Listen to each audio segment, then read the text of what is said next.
જતન કરવા માટે બાળ દિન નિમિત્તે એચઆઈવી ગ્રસ્ત બાળકોએ પણ અમદાવાદમાં આવેલા વન્ડરલેન્ડ વોટર પાર્કમાં એચઆઈવી ગ્રસ્ત બાળકોએ આ બાળ દિનની ઉજવણીમાં ભાગ લીધો હતો. જે દરમિયાન બાળકોએ ડાન્સ કરીને મનોરંજન કર્યું હતું. સાથે સાથે સુપ્રસિદ્ધ ગાયક કવિતા શેઠે પણ આ કાર્યક્રમની ખાસ મુલાકાત કરી. ઉપરાંત આ કાર્યક્રમમાં ઉપસ્થિત રહેલા એચઆઈવી ગ્રસ્ત બાળકોને ચોકલેટના બોક્સ તેમજ દરેક બાળકોને શિયાળા નિમિત્તે સ્વેટરનું વિતરણ એઇડ્સ ન્યૂઝલાઇન દ્વારા કરવામાં આવ્યું હતું.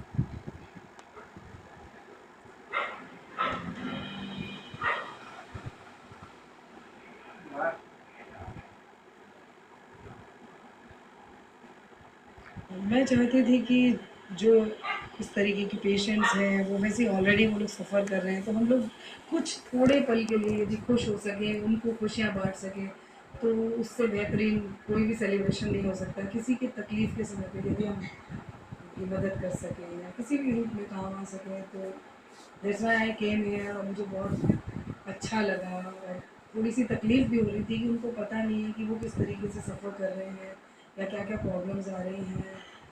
मैं चाहती हूँ कि ज़्यादा से ज़्यादा अवेयरनेस फैले एचआईवी को लेकर के लोगों में, जिससे कि कम से कम इसका जितना रेशियो है, जो भी ग्राफ है, वो नीचे आए और स्वस्थ लोग रहना शुरू करें. એઇડ્સ ન્યૂઝલેન્ડ મેગેઝિન ગ્રુપ અને લોકસેવા ફાઉન્ડેશન દ્વારા અમે લોકો જે એચઆઈવી ગ્રસ્ત બાળકોનું જતન કરીએ છીએ આઝાદ એલપી પ્લસના સહયોગથી, તો અમદાવાદના 65 બાળકો જે અમારી જોડે છે એ બાળકો પણ આપણા બધા જ સામાન્ય બાળકોની જેમ સારી રીતે બાળદિન ઉજવી શકે તે માટે આજે વન્ડરલેન્ડ વોટર પાર્કમાં બધાને લાવેલા. વન્ડરલેન્ડ વોટર પાર્કના સહકારથી આજે બધા જ બાળકોએ અહીંયા એન્જોયમેન્ટ કર્યું અને કવિતા શેઠ જે આપણા નામાંકિત સિંગર છે તે 4 થી 5 1 કલાક મારે બાળકોને મળવા આવ્યા અને મીઠાઈનું વિતરણ કર્યું. એઝ વેલ એઝ જે શિયાળો આવી રહ્યો છે તો બાળકોને ગરમ કપડાની પણ જરૂર પડે તેનું પણ વિતરણ કર્યું.